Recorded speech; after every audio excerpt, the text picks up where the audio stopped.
I never thought a ring could weigh so much, and it wasn't even on my finger yet. Just knowing it was waiting for me in an embroidered velvet box on the main hall's table was enough to tighten my throat. Not from fear of commitment, but because it symbolized everything I hadn't chosen. That ring wasn't a promise of love. It was a contract, a negotiation, the continuation of a tradition that had suffocated me since the cradle, like a perfume too sweet, giving me a headache. I grew up hearing I was different. You're a Daragone, Maelis. You carry centuries on your shoulders. And as a child, I thought it was beautiful, noble, until I understood that behind the nobility was a prison. Every smile I gave in public was rehearsed, every step calculated, every affection authorized. And that night, with a dress too tight and a soul too loose, I realized I was about to seal my own erasure, with a kiss at the altar and a ring in the name of interests that weren't mine. It was in that pause, between the classical music and the clink of glasses, that I looked across the hall and saw him. He wasn't wearing a tie. He didn't greet anyone with false enthusiasm. He didn't try to belong. It was as if his world moved to a different rhythm, and for some reason, in that exact moment, my heart decided to follow. Our eyes met without ceremony. He didn't smile, but he saw me with a depth that hurt. Because there, amidst all the posing and gold, someone finally looked at me like I was a woman, not a surname. And in that silence, I realized I was about to commit the first great act of disobedience in my life. Not with words, not with a scandal, but with presence. With the simple act of letting my gaze linger a second longer than allowed. A second. That, in a universe where everything is timed, was already too long. That same night, as my ancestors' names were chanted in speeches that sounded more like power agendas, I vanished. Not from the hall, but from myself. I smiled, waved, danced to the music, but inside I'd already crossed the threshold. My mind was elsewhere, in the corner the spotlights didn't reach. I didn't know his name or where he came from, but I knew I needed to find him again, not out of impulse, out of necessity.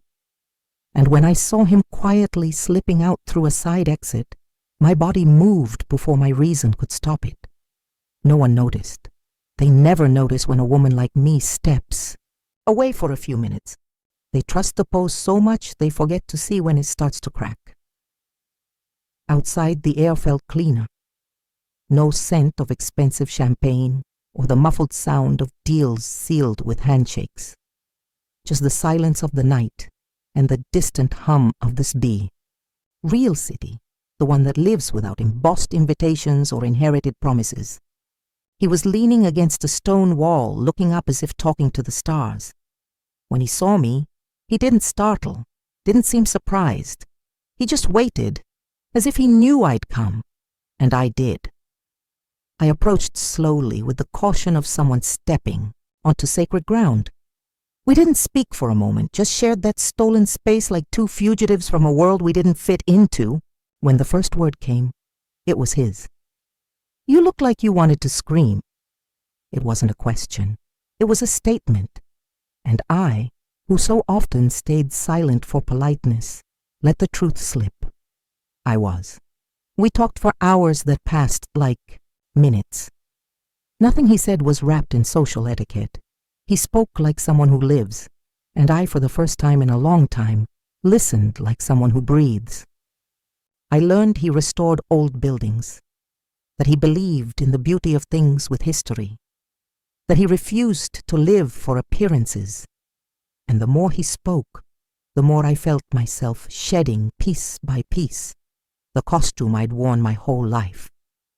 Before I knew it, we were so close I could feel his breath warming the air between us. And then, without asking, without announcing, he pulled a simple cord from his pocket and slipped a small, aged bronze ring onto my finger. I don't have a real ring, he said, but if you ever want to exchange rings by choice, I'll be here. It wasn't a proposal.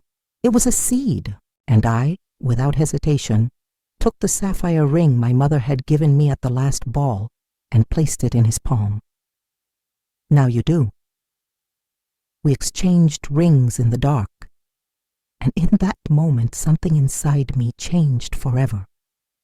Returning inside was like slipping barefoot into shoes too tight. With every step away from him, I felt the absence of the ring on my finger, and at the same time, the warmth of the bronze band still pulsing on my skin. The hall swallowed me again with its golden light and predictable smiles. No one noticed my absence. Maelis d'Aragon was always good at disappearing inside without leaving traces outside. I fell back into commitments, photos, empty compliments from politicians and tycoons, but everything in me had changed, because now I knew the taste of freedom. I had touched, if only for a moment, a version of myself that didn't need permission to exist. My mother gave me a probing look when she saw me return, with my hair slightly looser and my cheeks flushed. I smiled with the calm of someone hiding a new universe in their chest. My father continued talking with the ambassador of the moment, sealing alliances with expensive wines and words that meant nothing. And me? I carried in my pocket a silent pact made in the dark, far from altars, but truer than any vow sealed under applause. That night, in the room where I grew up, I looked in the mirror and for the first time saw myself. Not as an heir, not as a princess project. I saw myself as a woman, with desires, with fear, with a soul. I took the cord he had improvised as a ring and hid it in a box of fake jewelry. Ironic, hiding what was true among what was always staged. I lay down with my eyes open. I knew the world wouldn't let this last, but inside me, a certainty was already blooming. Something had been ignited, and I'd never be able to extinguish it. The official engagement was to be announced soon. But in the silence of my body, I already belonged to another, and no amount of gold could shine brighter than the moment when, for the first time, I exchanged rings not with a title, but with someone who saw me whole. At the official announcement, I smiled for the photographers as the script demanded, but inside every flash was a shard. I saw myself plastered in magazines next to an impeccable man, tailored suit, polite, kind, and completely a stranger. He spoke to me like someone reciting lines from a script read 1,000 times. He offered flowers, trips, stability, but never asked what my favorite flower was or if I liked to stay. And I pretended it was enough. Because that's what everyone expected of me, that it be enough, that I play the game, that I accept, like the women before me, the weight of the name in exchange for a comfortable, empty life. But the more time passed, the more the ring that wasn't on my finger weighed on my soul. The small bronze band hidden at the bottom of my box became a symbol of something no diamond could buy, choice. And I began to live in two worlds. By day, I was Maelis d'Aragon, the future wife of the ideal man, the perfect woman for appearances, the contemporary princess at charity events and strategic photos. By night, though, I was just Maelis, the one who escaped the modern palace where I lived, took subways my family would never dare step into, and met him in the city's forgotten corners. Our meetings were brief, often silent, as if we knew any louder word might break the spell. But one look from him was enough to dissolve everything else. He listened to me like my doubts were poetry, touched my face like it was living porcelain. And every time we met, I remembered what it was to breathe by choice, not obligation. In the dark, we exchanged what the world would never allow in daylight: truth. And even knowing that love was made of shadows, it was the only place I felt whole. But the real world doesn't wait. It demands, it presses, it tightens. And the wedding date was announced, with invitations, ceremonies, a guest list I didn't know, but who knew exactly what to expect from me. And for the first time, My mother's gaze lingered too long on mine, as if she saw, in my pupils, something off script, as if she knew, and maybe she did, because only someone who's lived the same prison can recognize the key another hides in their pocket. The tension grew like water under an old dam, silent but inevitable. With every rehearsal of the ceremony, every new adjustment to the dress, every empty conversation about guest numbers and arrival protocols, I felt the seams of my own skin tearing, and still I pretended, because that's what I was taught, that being a woman, especially a Daragong, was knowing how to smile even when the scream had already torn through inside. But he, the man I exchanged rings with in the dark, began to notice my absence before I accepted it myself. One ordinary night, during one of our secret meetings, he took my hands and looked at me like someone staring at a person on the edge of a cliff. "How much longer are you going to pretend everything's okay, Maelis?" And that question, spoken in a whisper, exploded inside me like thunder. I trembled, because I had no answer, only fear. Fear of disappointing an entire lineage, fear of losing myself again, fear of being happy and then paying dearly for it. I started avoiding his eyes, and he, patient, waited for me to choose, for me to be brave enough to face the world for us. But the truth was, I still didn't know if I could. The wedding was weeks away. The dress hung on its hanger. The musicians had rehearsed the marches, and my name was already engraved on the golden rings that felt as cold as the life awaiting me. I tried to silence my truce with distractions, commitments, events, interviews. But as soon as night fell, the memory of the ring exchange, made between sighs and trembling hands, returned to haunt me with tenderness and pain. And then, as everything born on the margins does, our secret began to leak through the cracks. A family employee saw me boarding a subway at night. Then an acquaintance commented on a suspicious figure lingering near the property. Small rumors started forming like storm clouds on the horizon. And for the first time, I saw my fiancé look at me with something beyond rehearsed kindness. Suspicion. He never loved me. I knew that. But he wanted me by his side as a symbol of conquest. Not for who I was, but for what I represented. And the possibility of losing me to someone outside that world threatened him more than losing my affection. It was in that silent tension that I received the warning that would change everything. A letter, anonymous, few words, just one sentence, written in hurried letters. "We know what you did."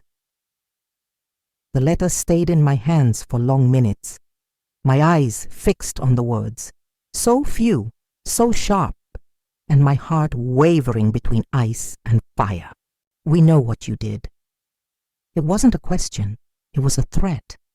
It didn't say who knew or how much they knew, but it was enough to let fear spread like silent poison inside me. That night, I locked my bedroom door and paced back and forth like a prisoner awaiting the sound of keys. What terrified me wasn't the scandal. It was what they'd come for when they unmasked me. My freedom, my voice, my right to have felt something real. And worse, the right to have loved someone by choice, not convenience. The next day, everything seemed the same on the surface. The house continued its rituals, the staff with their hurried steps, my mother with her subtle instructions, my father with his calculated silences.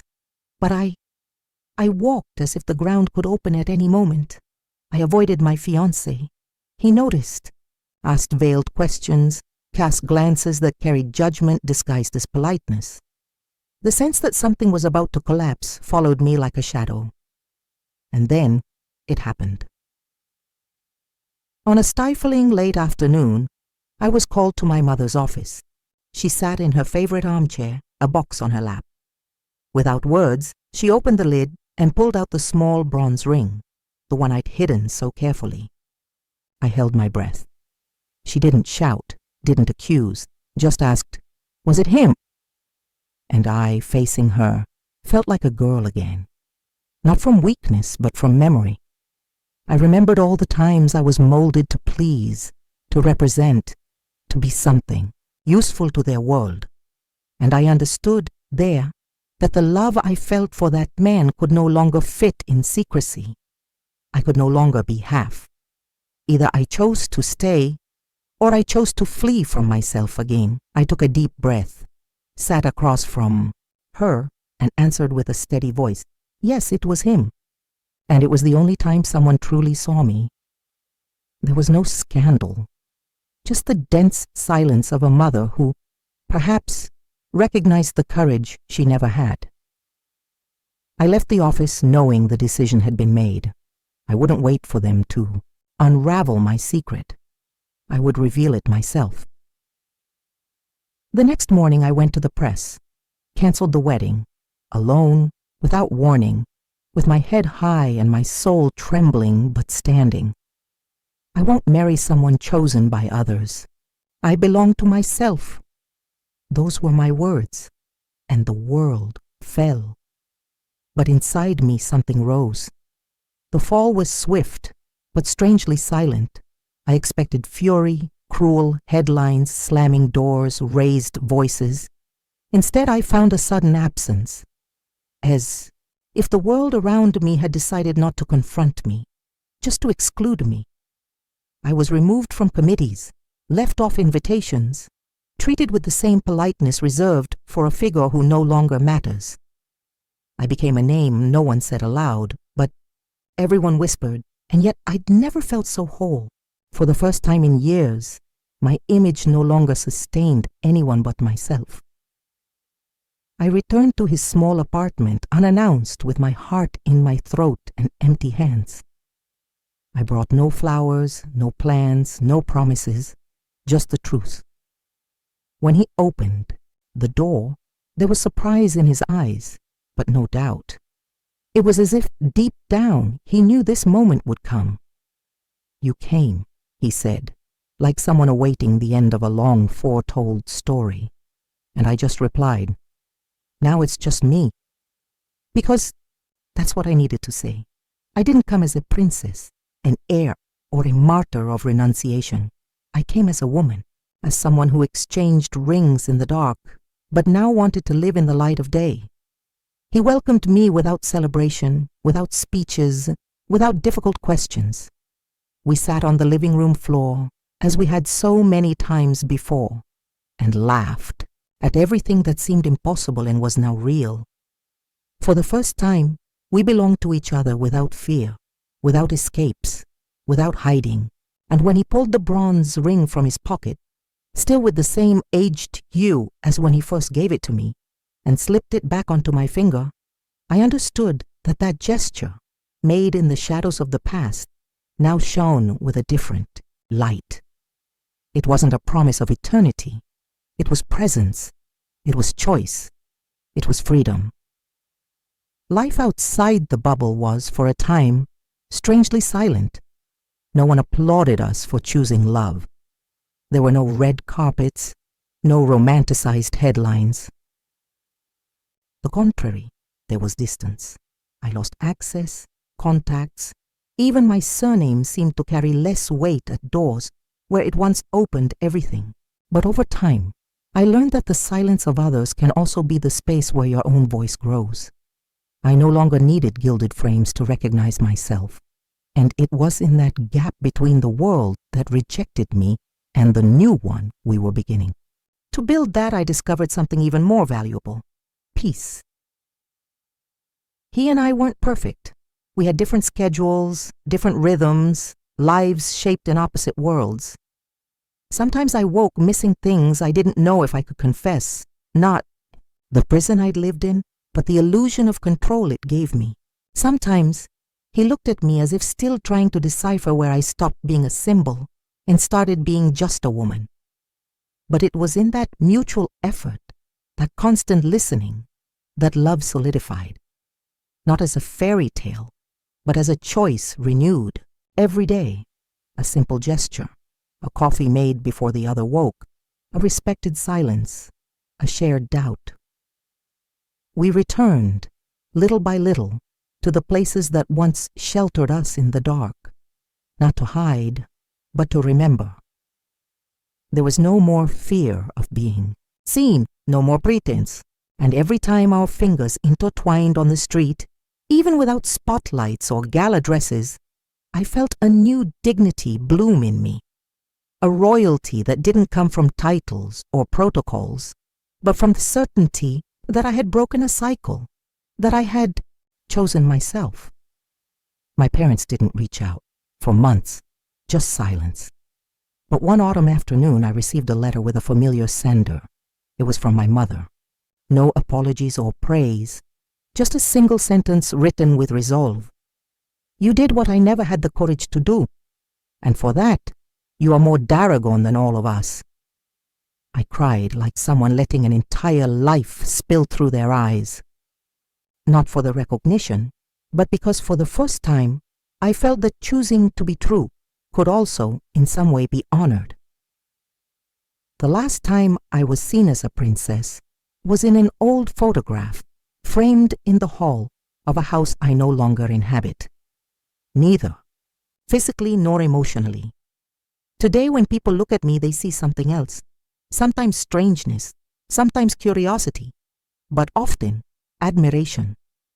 Because what seemed like a scandal became a seed.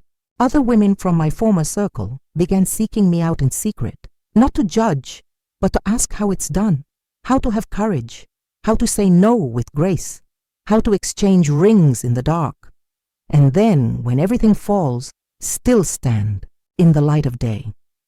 With him, life didn't become a stage, but a place. A real space where we can be vulnerable without losing enchantment, where our differences aid rather than divide. We still wear the same improvised rings, never traded them for gold. They're scratched, worn, aged, but they symbolize something the world could never take from us, the freedom to have chosen each other.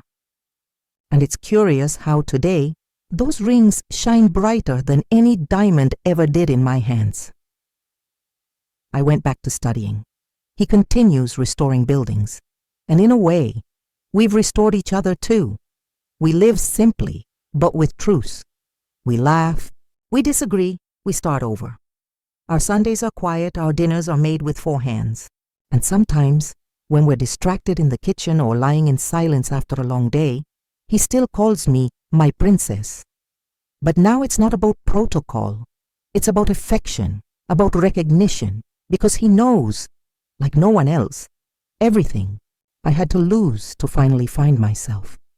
And when I look in the mirror, I see someone who no longer needs to hide, someone who no longer lives in the shadow of a name, someone who exchanged rings in the dark, yes, but who, over time, learned to live under any light, including her own. Years have passed, not many, enough for wounds to turn into scars, and scars into beautiful marks of what didn't destroy me. Today, my name is no longer on gala invitations, or in the papers that once narrated my every step as if I were a high society ornament.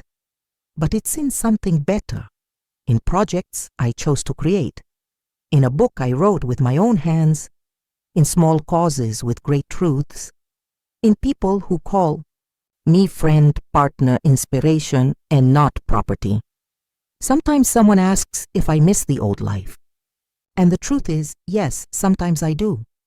Not the lie it carried, but the comfortable illusion it offered. The illusion of being accepted, admired, even without being truly known.